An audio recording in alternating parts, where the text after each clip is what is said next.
All right, hold on. Go ahead, Scott. Welcome, everybody, to Cornerstone Home Inspector Education Center. I'm Scott, and tonight our guest speaker is one of our longtime inspectors and a great guy. Worked with him a long time, got me into this business. Stan Bajerski is going to talk about humidity in homes. So it's all yours, Stan. Thank you. Thank you. Thank you, boys and girls, for attending tonight. I don't know if everybody has heard, if you were expecting to talk about roofs today, our speaker had a family emergency and had to cancel. So you're stuck with me. We're looking to reschedule them. We're going to try for April 2nd. That's where we took this webinar from. We'll just try to flip flop them, but we'll keep you in the loop. So as I said before in the past webinars, sometimes these things happen, so we got to be ready to fill in with something else. So, and just another change, as long as we're talking about changes. We talked back in January when we were putting together the law seminar that there were changes going on in the Connecticut Department of Consumer Protections. Two upper positions, one I believe took another position and one retired. So there's a lot of new people up there. They changed how they're approving our requests for these webinars or continuing ed. And we have to incorporate, at least obviously for the Connecticut inspectors, in order to get approved, what parts of the standards may be applied to the information we're talking about. So from here on in, you will be seeing us talking about the sections of Connecticut standards that, if anything, applies, because Connecticut will approve things that aren't part of the standards as well, are required by the standards. But if there is something in our information that's tied to the standards, we have to indicate that part of it. So you'll be seeing that starting tonight. Okay, Jim.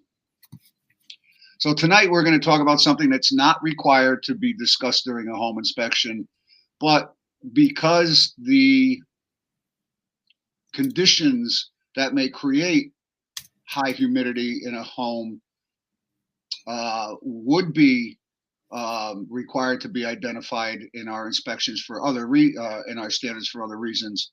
Most standards out there, I thought we would talk about it. I read an article about homes or buildings with high humidity and how there's a health effect related to it, and I thought it would be a good idea, kind of just to let everybody know that if you felt a house had high humidity, you should be looking for the things that can together cause that, because they are part of all 33 states that have standards. So, so I think all of us had an inspection where it seemed like the house, the moisture in a house was elevated, or at a building or a home of a friend or whatever.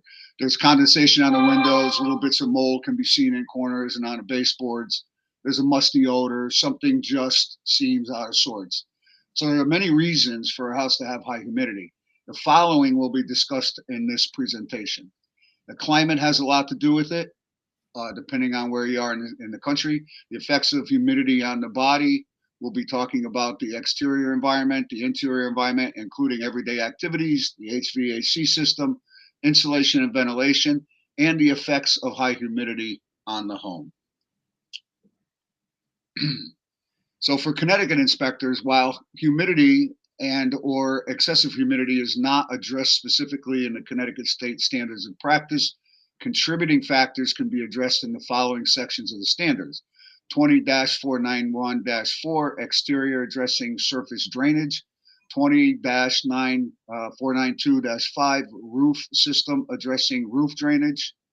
20-492, I'm just going to say the last section 6, plumbing systems addressing interior water supply, distribution, fixtures and faucets, drain, waste, and vent systems, and water heating equipment.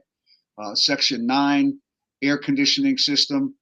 10, walls and ceilings. 11, insulation, ventilation, addressing attic ventilation. And we'll get into more detail as we get into the webinar. So what is high humidity? According to Energy Star, the ideal indoor relative humidity should be between 30 and 50%. Anything higher than 50% is considered high. High humidity levels can cause discomfort and health issues, and excessive humidity can even cause damage in a home.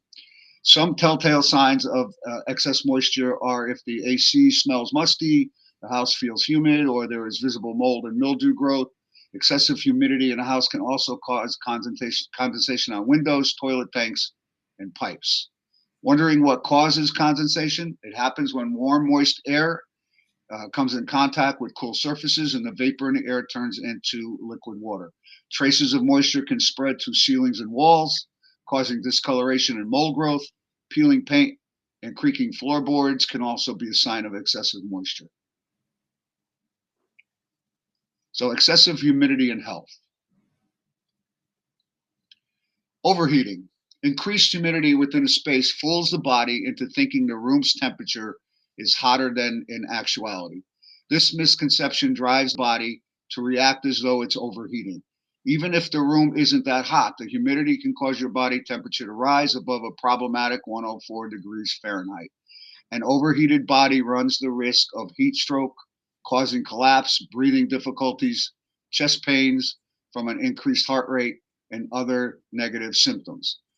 I think we've all experienced those systems at some point in time, especially when we're doing a home inspection and I'm going to say temperature in the summertime exceeds 90 degrees and it's very humid outside. So some of the things that you may experience, so I always try to not work after 12 o'clock when there's that type of temperature. I don't care if the house has AC or not. And as we get older, we need to be more careful with that kind of condition. So an overly humid space makes your body more fatigued. This drowsy sensation occurs from your body overworking itself to maintain your internal temperature at a stable level. Your body will also become further exhausted from increasing certain bodily functions to combat the heat, like breathing and sweating. Humidity might be visible to the human eye, but its water vapors are quite thick substances, invisible, I'm sorry. When you breathe in those denser air particles, they activate the sensory nerve fibers called C fibers in your lungs. These nerve fibers cause your airways to tighten, making it harder for you to breathe and stimulating a coughing sensation. Bacteria thrive in moist, dense environments. Too much humidity within a closed space generates peak breeding grounds for bacteria, air pollutants, and dust mites. These irritants affect a person's airway, activating the previous mentioned sensory nerve fibers within the lungs. An influx in toxins further heightens symptoms for those with asthma, other respiratory concerns, and differing ailments. Heat cramps. Cramps occur when your muscles involuntarily contract. A couple of things that can cause muscle spasms include low amounts of necessary minerals, low blood flow, pinched nerves, and muscle strain. In high temperatures and humid spaces, heat cramps occur resulting from losing mineral-filled electrolytes due to your body sweating to combat the heat. Heat cramps often feel like sharp stabs coming from the stomach area. So you need to stay hydrated if you're working in this environment, never mind just paying attention when you're inspecting a house if we have evidence of high humidity, but you need to take care of yourself too. So if you are the type of inspector that gets out there even when it's 100 degrees and humid, make sure you have a way to keep yourself cool and hydrated. Headaches. In high humidity, your body increases its blood flow as a desperate measure to deliver required nutrients. To compensate for lost minerals, your body flushed from sweating. However, the sudden increase in blood flow creates pressure in sensitive spots filled with vessels like your temples. The blood rushes to your brain and forehead, causes major headaches, making you vulnerable to dizziness and nausea. Additionally, similar to heat cramps, the muscles in your head involuntarily contract from lack of electrolytes, generating headaches. Dehydration. One of the most common and critical effects caused by too much humidity is dehydration. Dehydration occurs when your body lacks enough fluid in its system to function properly. As your body overheats, it drains its fluid resources to help cool, refresh, and nourish other bodily functions. but this causes an imbalance between your water consumption and the amount of water used, leaving you with very little water in your system. Dehydration causes a series of issues on top of being one itself, including fever, dizziness, and nausea. So health and safety. High humidity is a potential health and safety concern. The weather. Climate can contribute to high humidity in a house. If it's exceptionally humid outside, chances are it's going to be muggy inside the house. The changing seasons and temperature can be significant factors for rising indoor humidity levels, and the main culprit for an uncomfortable environment.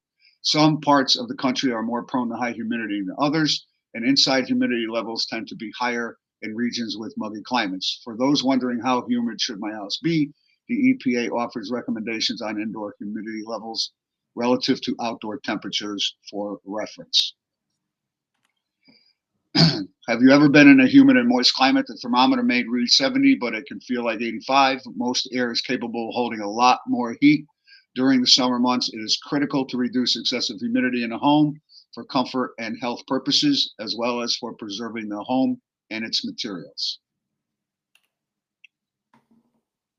The climate in the United States varies depending on the region. West of 100 W, the climate is cold, semi-arid in the interior upper western states to warm, hot desert and semi-arid in the southwestern U.S.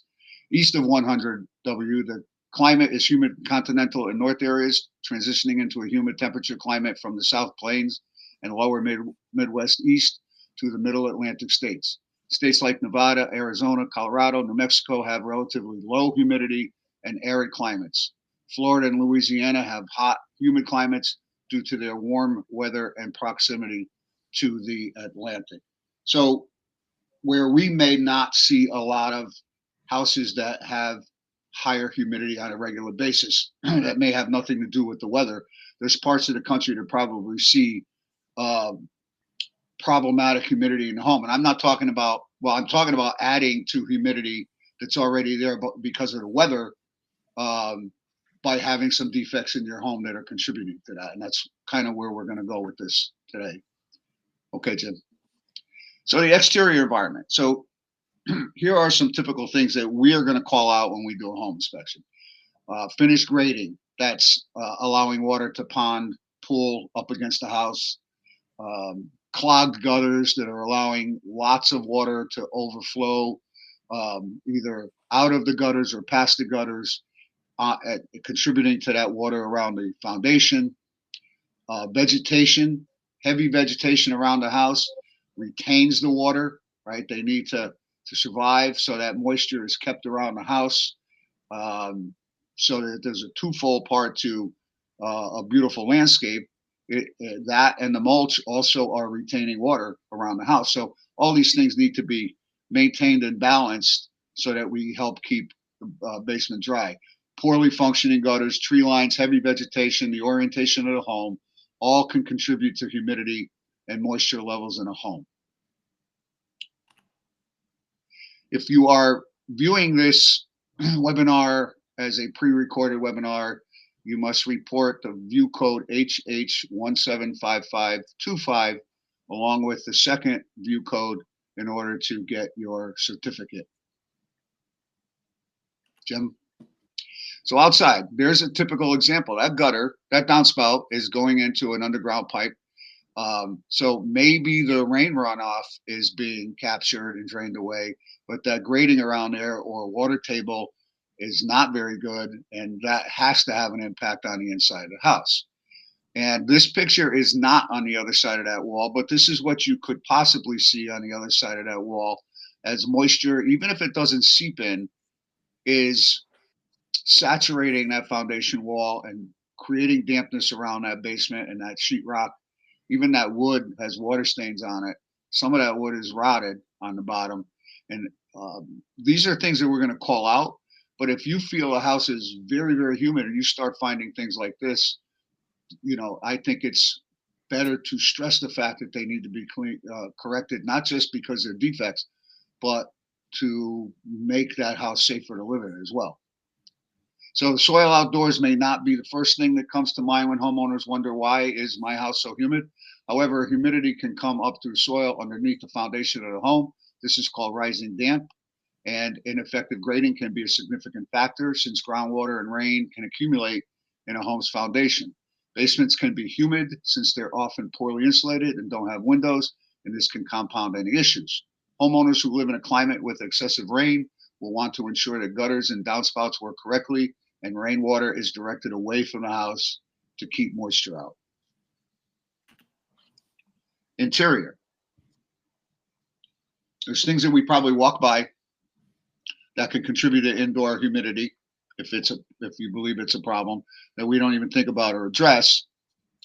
So as we live and as our homes operate, there are many sources where humidity and moisture can originate.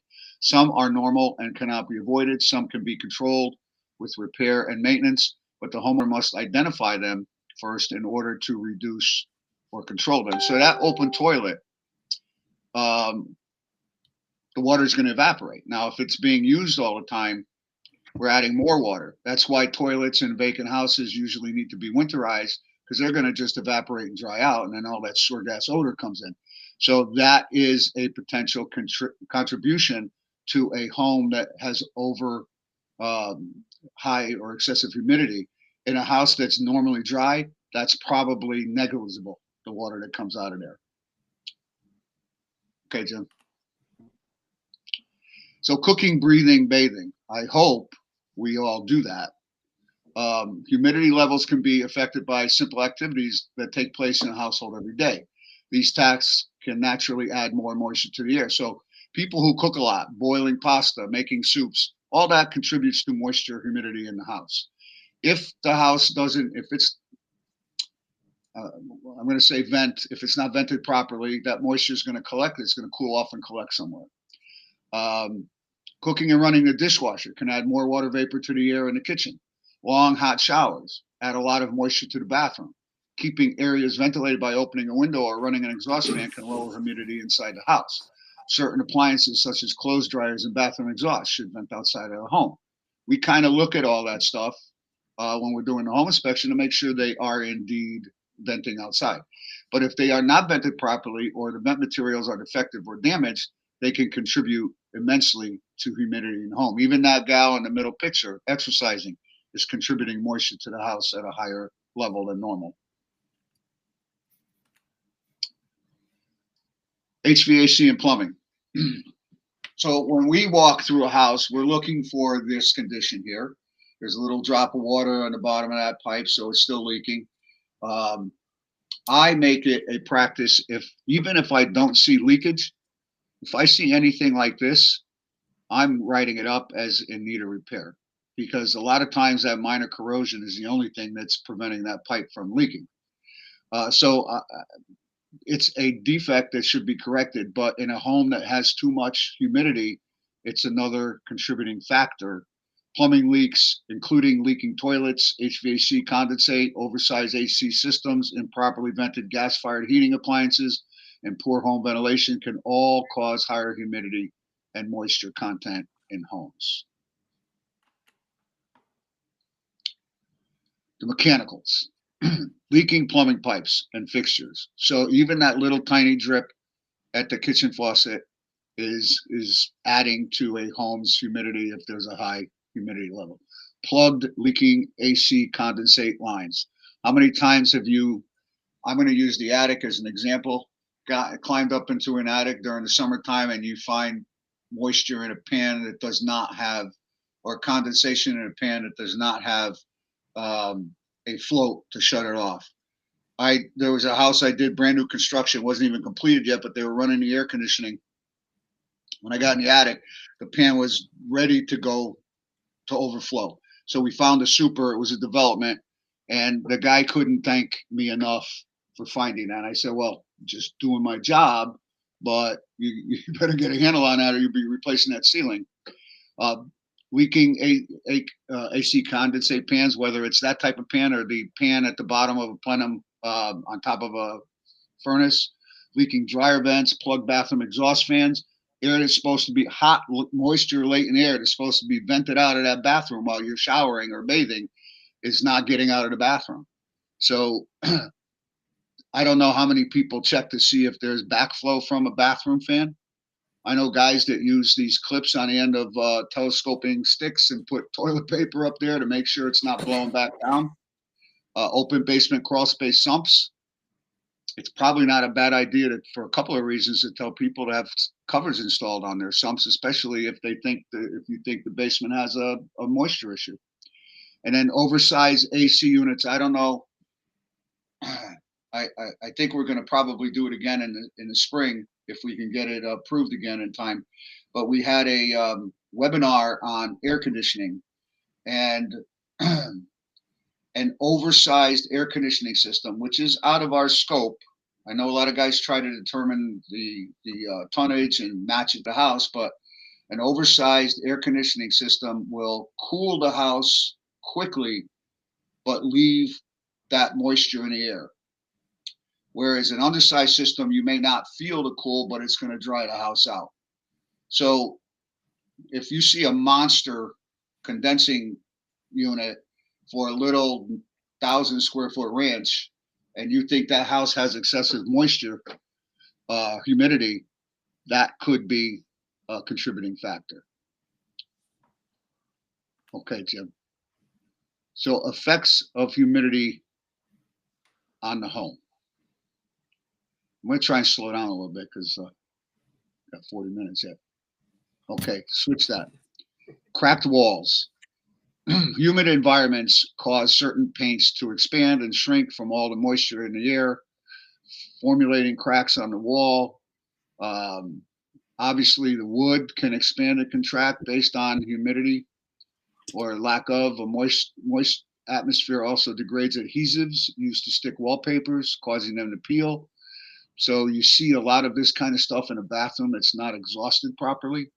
The mold on the ceiling, high amounts of humidity for a prolonged period create more extensive cracks on the walls that will require more than a minor touch-up to fix. So we've kind of talked about that in a past webinar as well, that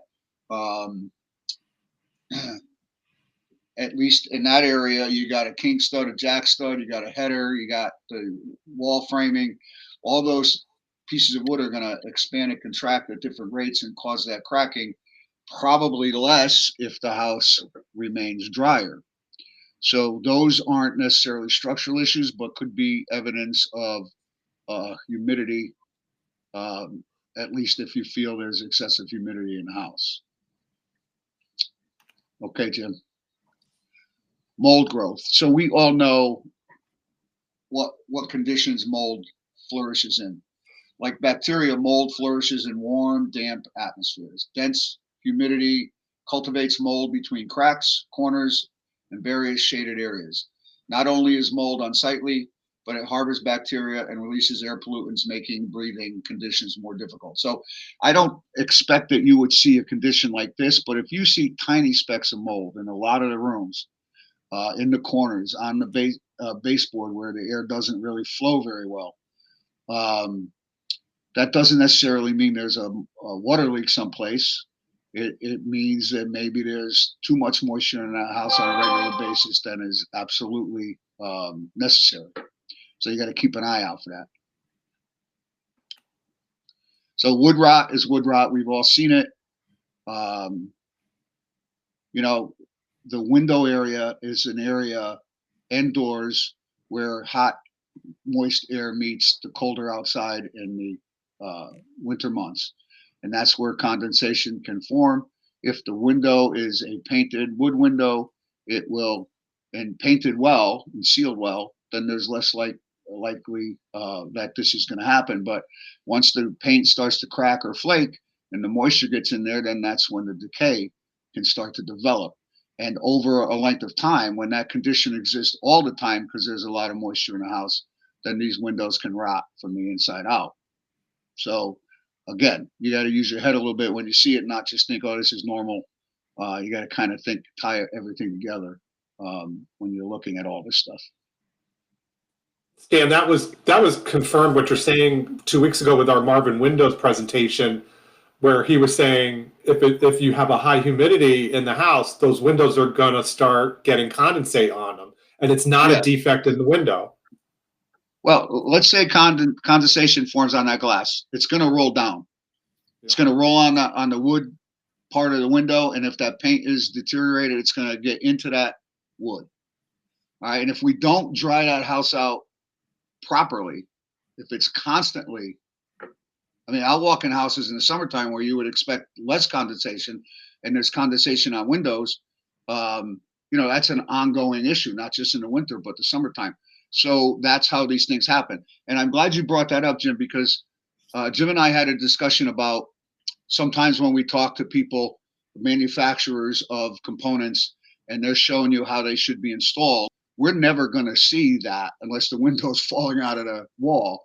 But it's good to know how it should have been flashed, wrapped, whatever you want to say, because if we see issues around the window, I think knowing how it normally should have been installed, we can safely say that this may be an installation problem.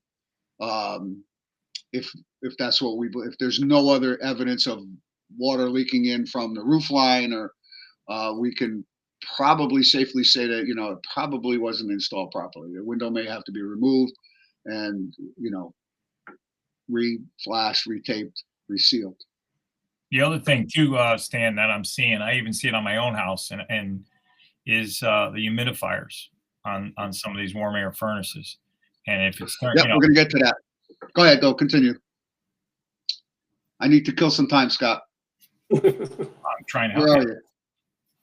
No, I know, but keep on talking. Oh. Do you have more thought on that? Oh, I thought you were going to get to that. No. Like a lot of times people don't know, especially on mine, the colder it is, I turn it down. The warmer it is, I can turn it up, maybe 25, 30%. But if you turn, every once in a while, even I have vinyl windows, I'll see the condensation on the window. I'll even see it in the skylights. A lot of times when we do inspection of skylights, is the roof leaking, or is it just condensation that's just running down the window itself? Sure. And it's along the bottom of that window. And sometimes it's, there's, obviously if you see the sheetrock is pretty bad shape or along the sides, then you can suspect it's the roof flashing. And a lot of those skylights, when they replace the roof, they don't replace it. But, that's another thing I see in a lighthouse. And most people, where is the humidistat to turn it and adjust it? It's mine's upstairs, but they're in the basement. And most people don't, they just leave it wherever it is. And sometimes it's too high. And right. So, try to educate our clients, but they don't know much about it. And some of those digital ones, I have the old school one, and I just kind of play with it a little bit. And sometimes I'll wake up and my wife cranks it, and I wake up in the morning and there's condensation. I'm kind of telling her, leave it alone. It's too cold out, and I lower it to like 10%. But where we're comfortable. What I find is, first of all, I explain when I find a humidistat, because sometimes I don't even know where they are. But if I see one and it has a scale on there, I explain to them that the colder it gets, we don't need more moisture. You got to follow this scale, see what the range is, and put it where it is or supposed to be. But I don't think anybody adjusts those either, to be honest with you. So the humidifier is a tricky. I had somebody tell me a long time ago they'd rather see a family have the humidifier right in the living space where they have to kind of maintain it and keep an eye on it, rather than have one of those on the furnace plenum or whatever that's dripping into on top of the heat exchanger or whatever. That was a long time ago. We have better ones now. So lingering odors in the house. The density of humidity captures scents, making certain smells seem amplified in humid and closed spaces. The trapped smells can also cling to furniture, increasing the smell's strength. Lingering odors end up attracting pests, and taint air quality and inhibiting breathing. This little fella doesn't like what he smells there. Okay, Jim. So this is a real life. This is probably on the higher end of the spectrum on high humidity. So about 100 years ago, I was performing an inspection for renters in my town here in Milford, Connecticut. They were interested in purchasing the home that they were renting. It went on the market. So while we were inspecting the exterior, I noticed that there was plastic sealing off the gable vents. Okay, Jim. So I had asked them if that was removed in the summertime, and they said, well, we've been here like 6 years and I don't think those things ever came off. And so I explained to them that they should be left off, and that if you are covering them because it's cold in the winter, then you need to compensate with insulation. But I always wait until I see the attic and see what's going on before I finish that train of thought. During my inspection of the interior, I found so the house had a crawl space basically, but there was a room. I'm not controlling the pointer, but the room would be on the left of that picture there, where it was dug out with a poured concrete wall where the furnace and the water heater and the electrical panel were. So that was kind of surprisingly dry, but the crawl space was very wet. And if you look at the floor joists there, they're moldy, and they took the insulation out because it was probably just falling out. It probably got so wet that the insulation was falling out. So that moisture is migrating throughout the house, right? It's evaporating. It's always there. It may be less. This was in an area with a high water table as well. Okay, Jim, that's why it was on a crawl. Stan, do you bring a humidity tester with you? Have you ever tested the humidity in a home?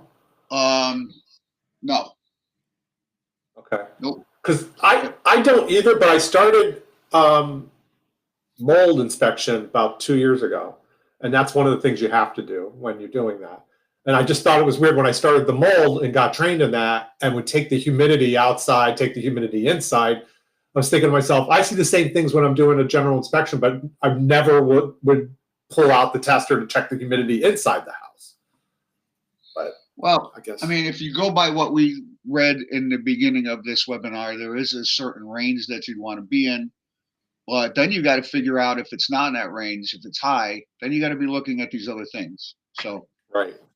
Okay. Stan, quick question. The house, the gables were sealed off. Do they have ridge vent and soffit vent? No. Okay. No, it's an old ranch. So when I got inside the house, I found lots of water stains on the ceilings of the interior of the home, over the fireplace, all over the place. But my first thought was a roof leak, but I already did the roof, and the roof looked fine. Now, it could have been a past roof problem, and nobody corrected it. So I finished the interior, and I get up into the attic. So the attic was, needless to say, very moldy. The picture on the bottom is not from that house, but every piece of wood in that attic was wet.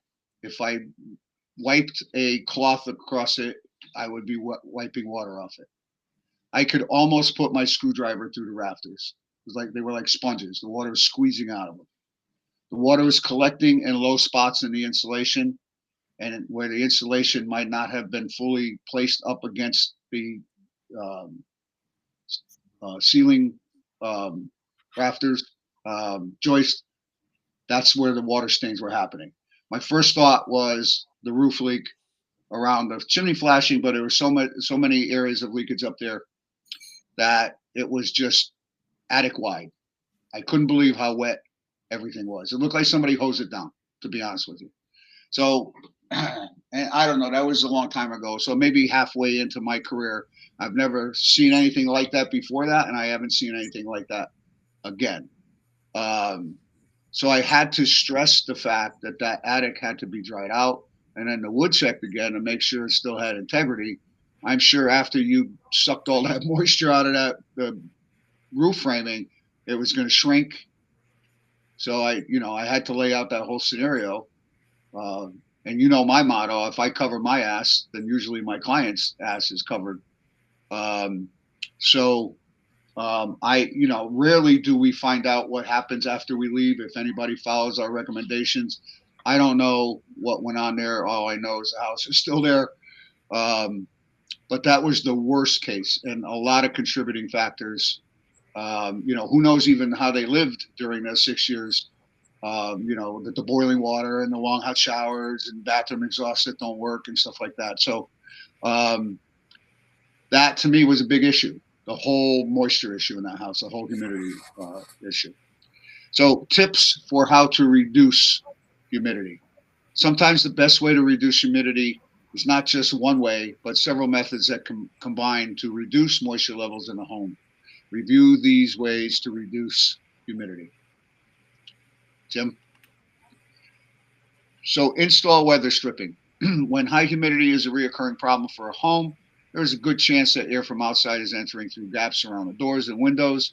You can purchase a weather stripping kit or grab some adhesive back foam, caulking. Use these products to install weather stripping around doors and windows to help prevent humid air, outside air from entering the home. That's the no-brainer. You should be doing that anyways. I don't know how many people look at the weather stripping on doors. If you stand back and look at an entrance door and you could see the outside, probably not a good thing. So while I don't focus on that stuff or make a big issue out of it, that would be something I would recommend to people. But more importantly, if we have a bunch of stuff like this, creating a real big problem inside the house. Okay, Jim. So if you're viewing this as a pre-recorded webinar, you must report code HH355525 to us with the first code to get your certificate. Okay, Jim. So running an air conditioner. Obviously, you can only do that in the summertime. As the temperature rises, many people close the windows and turn on the air conditioner to remove heat from the home. Without even realizing it, they are actually reducing the humidity indoors while cooling the house, if provided the system is sized properly. If you are struggling with high humidity problems, turn the air conditioner on and let it run for an extended period of time to pull humidity out of the air. Cover pots while cooking. The humidity levels in a home can be affected by a wide variety of sources like cooking. The boiling water in pots and the moisture released into the air when frying foods can contribute to humidity levels indoors. To help reduce the amount of moisture created by cooking, simply cover the pots and pans to prevent the moisture from escaping into the air. Also run any exhaust fan in the kitchen. So if you thought there was a problem in a home, these are some of the recommendations you can make to your clients. Jim? So my wife does this in the dishwasher and in the refrigerator for odors, but you can fill, if you are in a house and you see a bunch of bowls filled with baking soda, you can kind of assume they have some kind of issue going on there with humidity. If you set these bowls in areas of the home where you want to reduce the humidity, baking soda will absorb the moisture from the air, gradually become harder. When the baking soda gets too hard, dump the old baking soda out and refill the bowl. Well, I think we need to figure out the sources than to buy a truckload of baking soda for the rest of your life. So seal cracks and gaps. Again, just like windows and doors, all cracks and gaps in walls, roofs, windows, doors can allow hot, humid air to enter from outdoors. Similarly, cracks and gaps in the foundation can lead to moisture entering the basement or crawl space from soil outdoors. You can seal gaps in the door frames or window frames with caulking, but it's best to contact a professional to assess the home and make repairs for unseen issues. Okay, Jim. Clean or replace HVAC filters. A functioning HVAC system is essential for maintaining acceptable indoor humidity levels, so it's important to keep up with HVAC maintenance. Clogged or dirty filters will impede airflow, reducing your HVAC's effectiveness. Clean or replace the furnace and air conditioner filters to restore airflow and reduce humidity levels inside the home. So I know all of us on many, many occasions have pulled out filters that are just in horrible condition or sucked. They're so plugged, they get sucked into the blower motor. Most people do not, they think you do the filters once a year. So I'm sure we all stress the fact that they need to be done. I tell them quarterly, but if they're using those crappy ones, then it's monthly. But we can only go so far as to tell them and make the recommendations in a report. We can't stop by their house every quarter and say, hey, did you change the filter? So we can't hold hands, but this would be included if you felt there was a humidity issue in the house. Hey, Stan, we have a question. Yes. What are your thoughts about plastic up against the floor structure in the basement? Poured concrete basement floor and then covered with plastic. This person's Floor thought is framing? trapping moisture and a lot of mouse poop. The floor framing? Yeah, like I guess Across what she's talking about is if you're in a basement, just the ceiling. Yeah, the framing. Is there insulation in the joist space? Because a lot of people do that. That's the vapor barrier in their eyes. Right. So There is I a wouldn't have difference. it there by itself. There's a difference between a moisture and a vapor barrier. And like, I use, my crawl space is not poured concrete, but it's got a drainage mat insulation and then a plastic barrier, insulated walls, no insulated sills, and there's no insulation because I had mice. There's, now the mice can't get in. Connecticut basement will also wrap. If there's a water problem, sometimes they'll just wrap the walls with that clean space, and that those plastic panels are just that clean space and wrap up under there, and then they'll install a crawl space humidifier. So the answer to her question, I believe, in my opinion, is sometimes when depends on who does it and how it's done, especially with radon, Stan, with radon and everything, we're talking dirt and even, poured concrete's a little different. Is she talking about on the floor or on the concrete itself? Is it below the floor, Joyce? Saying, No, I'm talking about a full basement that has plastic all up against the floor structure with insulation and everything in it. It's always full of mouse poop and pee. And to me, it's trapping moisture and humidity. It's a full poured basement. To me, there's no need for it. And it's not allowing the floor structure to breathe. You're probably right. So what I would do, so a lot of times people do things that aren't absolutely the right way, but their intentions were good. And if you pay for it, that's worse. If you're just a DIYer, that's another thing. But what I do is look around for evidence of a detriment to what we're talking about. So I have a little bit more reason to, I won't say condemn it, but say there's a better way to do this, or it's not necessary at all. But if there's nothing going on there that I think is being caused by something, then I would probably change my approach to it. But I don't think that plastic's necessary in the way you're describing it in a full basement, in my opinion. I think we all go about doing our inspections and reports a little differently. The end result should come out the same, but if I can envision what you're saying, I would probably say that plastic was not necessary. And if I saw stuff being trapped up there, I would say it should be taken down. Got to call it out. Yeah. And Charlene, here's the thing: is the insulation faced or unfaced? Do you see insulation? Do you see the vapor barrier above that plastic? Oh no, it's all insulated. I can see all the insulation. But does it have the paper on it, or is it just insulation? Just insulation. Well, is it open? Is it unfaced? To see. Because a lot of times, all right, go ahead. Facing the proper way, so it's fluffy out. The paper is up against the floor structure. Right. So a lot of times, it's sort of condition error. So a lot of times people do that. They just go, oh, I don't want that insulation. People turn it the other way, so they don't. Right. I know. And rubbing them. So a lot of times people go, oh, I don't want that stuff coming down on me, so let's throw the plastic up. That's actually a moisture barrier, not a vapor barrier. So you're right. I mean, to me, and the mice go up there, they pee, they poop, and it builds up all over the top.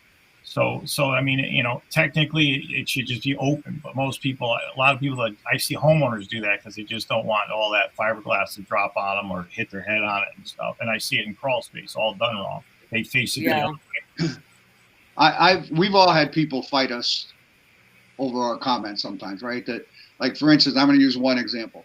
So somebody had a 6-panel door in the garage because from the finished basement area, they wanted that nice look. And I told them that really needs to be a fire-rated door. You can get a 4-panel or maybe 6-panel, I don't know. And they were fighting me as to why I was saying that. So when I was younger and stupid, I would fight back because I'm the guy that knows what I'm talking about. That's the way I used to feel. But now I just say, okay, it's in the report, and I walk away. I don't need that aggravation anymore. So I would put in that report why I think it should be taken down. And I would say take it down, especially if above there is craft paper on top of the insulation. But you know, you gotta do what you gotta do. So take colder showers. That's not going to happen, right?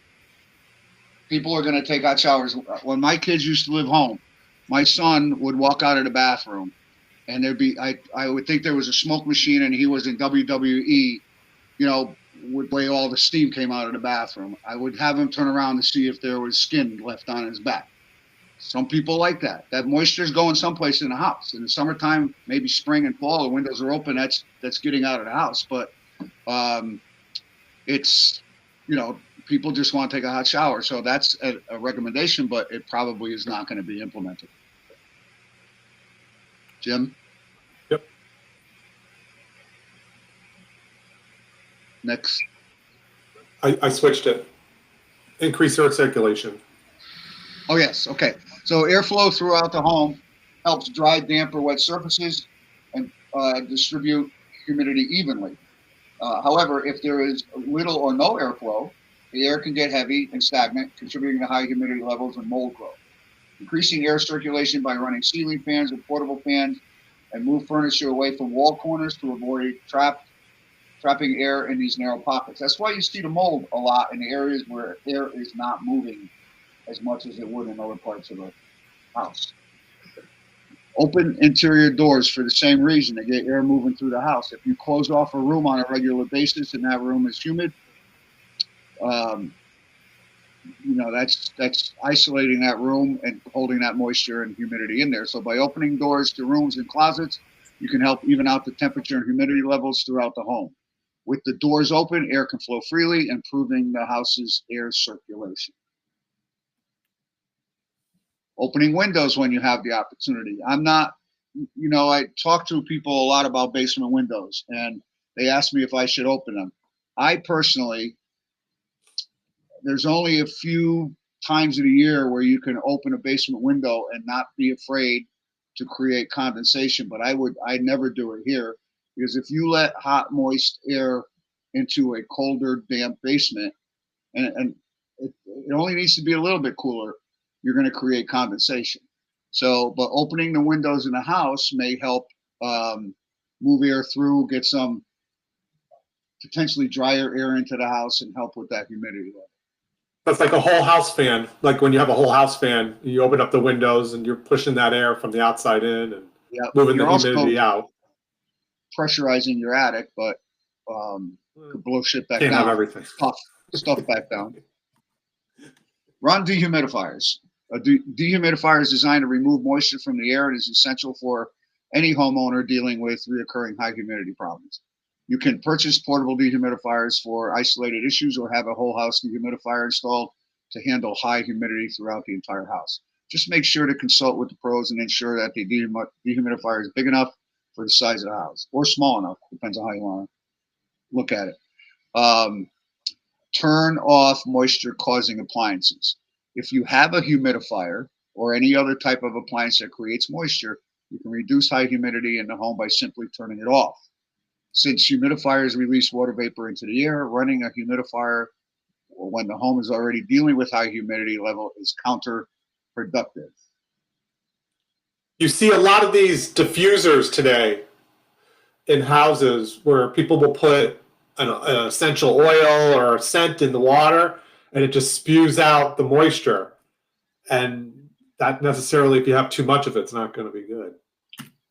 Well, that's the new world out there. Yeah. You can remove, like Jim said, you can remove humidity with exhaust fans. Exhaust fans are often installed in kitchens and bathrooms. These fans can remove smoke, heat, and odors, but they are also useful for venting excessive humidity to the outdoors. When showering or cooking, it's a good idea to run the exhaust fan so that the excess water in the air is pulled outside. However, make sure that the exhaust fans are not vented into the attic before using this method to reduce humidity levels. So that's another thing that we will call out on a regular basis if we see it, right? That these fans are blowing right into the attic. I remember that the attic pull-down stairway in a house was in the bathroom of a house. which I thought was really, really odd. I don't know if the house was reconfigured. I don't think it was. And the spring was sprung, so it was about 3 inches open in the bathroom. And probably the 4 joist bays above that attic door stairway were black with mold because they were showering and all that air was just going right up into the attic. And in the wintertime, it was condensing. It was a mess. But the rest of the attic, believe it or not, was pretty clean. So, the exhaust fans blowing into the attic can create problems. Install vapor barriers over dirt crawl spaces. Moisture can enter the crawl space from the outside air or a dirt floor. To prevent moisture from entering the crawl space from the ground, you can put down a plastic cover over the floor, creating a vapor barrier to keep moisture out. Similarly, sealing cracks or gaps in the crawl space walls can prevent hot, humid outdoor air from flowing into the crawl space. So we've discussed that to a certain degree already. I see all variations of that, from the procedure that Scott was talking about with our local basement waterproofing guru, to just plastic on the ground put in by a do-it-yourselfer. You'll see all kinds of renditions of it, and that's a good practice, even if there isn't a humidity issue in the house. But if there's a humidity issue, that's more important. And then repair gutter system.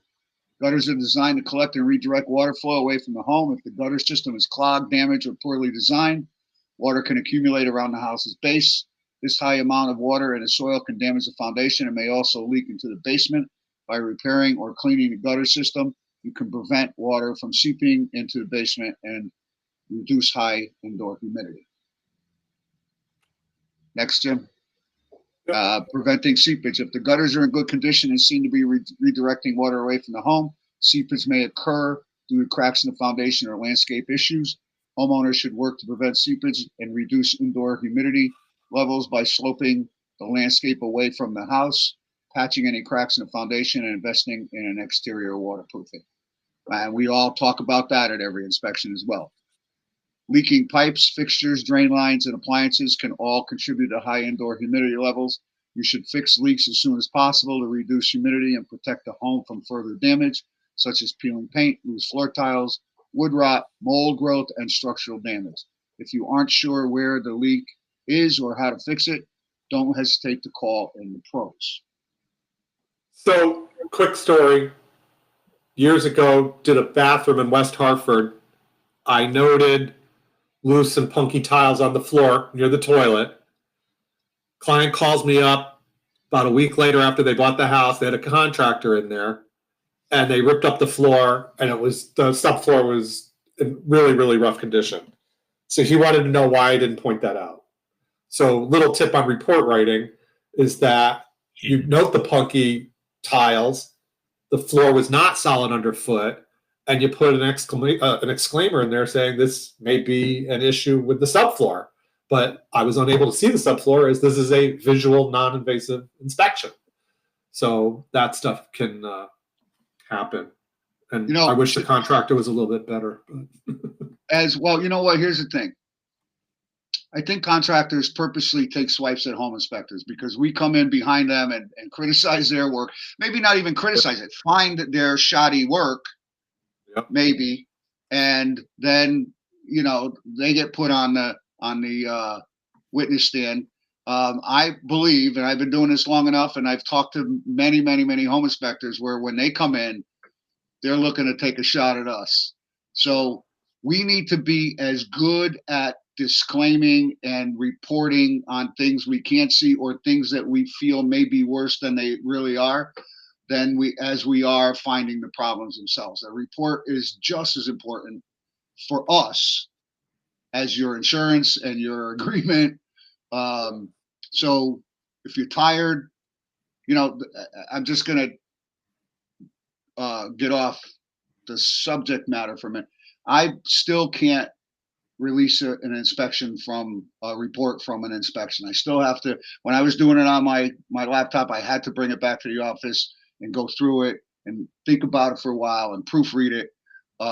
So if you're releasing your inspection report from the site, it's got to be ironclad with those things, because we get beat up more, I think, on things that we didn't maybe report on properly than the things that we might have missed. 100%. So the other side of the coin, real quick. Can a house be too dry? Absolutely. If you have health issues, certainly. A dry house is a happy house, or so they say. But what happens when your house is too dry? When the air inside your home becomes too dry, it can cause all sorts of problems, from making it difficult to breathe, to causing static electricity, and even making wood furniture crack. So how do you know if your home's air is too dry? Well, and what can you do about it? The ideal relative humidity for a home is between 30% and 50%. Anything below 30% is considered too dry. When the relative humidity in your home drops below 30%, the wood in your walls and floors starts to shrink and crack. If you wake up feeling parched, it could be because you're sleeping in a dry room. This can lead to a number of uncomfortable symptoms, including waking up with a sore throat, dry nose and mouth, itchy skin, difficult breathing. All these symptoms can make it hard to get a good night's sleep. I will vouch for that. Okay, Jim. Static electricity, another common symptom of dry air. Where there's not enough moisture in the air, electrons can build up on the surface like your clothes or furniture. This can cause a shock when you touch these surfaces. You actually can see it sometimes. To help prevent static electricity, you should use a humidifier in your home or office and avoid wearing synthetic fabrics next to your skin. Sinus problems are another possible symptom of dry air. Okay, Jim. And the culprit a lot of times is your forced air heat, which is a drier heat. Put a humidifier on them or have a humidifier inside your house. But yes, you can have too dry a house. And last, okay. So addressing excessive humidity in a home specifically is not required in our SOPs. If you come across a home you believe has excessive humidity on a regular basis, it can be addressed individually if there are multiple sources of moisture in the home, and our standards cover those things. So you're going to point those things out if you're doing your job right, whether they're, a few of them that can contribute to moisture, or if there's a lot that are creating a problem in the house all the time. And that's grading vegetation, tree line, open sumps, plumbing leaks, wet AC condensate pans, poor bathroom ventilation, damage or improper drying vent, poor and attic ventilation. Throw in a possible heavy cooking, humid climate, and an AC that short cycles, you may have most of the usual suspects. And I think that is it. So thank you for attending, and we'll see you at the next one. And we promise we'll get that roof guy in here as soon as we can. So you want to talk 3 minutes, or are we done, Jim? Any questions? We got a couple minutes if you want, if there's any questions. So any of the people that just came on, I'm looking to do an all-day seminar, 6 to 8 credits at Mohegan Sun. So if anybody wants to, I thought Mohegan Sun would be nice. I'm going to have maybe 4 vendors, 4 different presentations, looking at possibly continental breakfast. We'll see how we go from there. And then, 2 in the morning and then 2 in the afternoon with a break in between. Is that something that you guys would be interested in? And then you can gamble and drink the rest of the night, or stay overnight and gamble and drink, or go home. If we do this and people were interested in staying overnight and we had enough, I can get because how often, do you go? You may want to stay. There might be a show that night. Maybe we can get a block of rooms.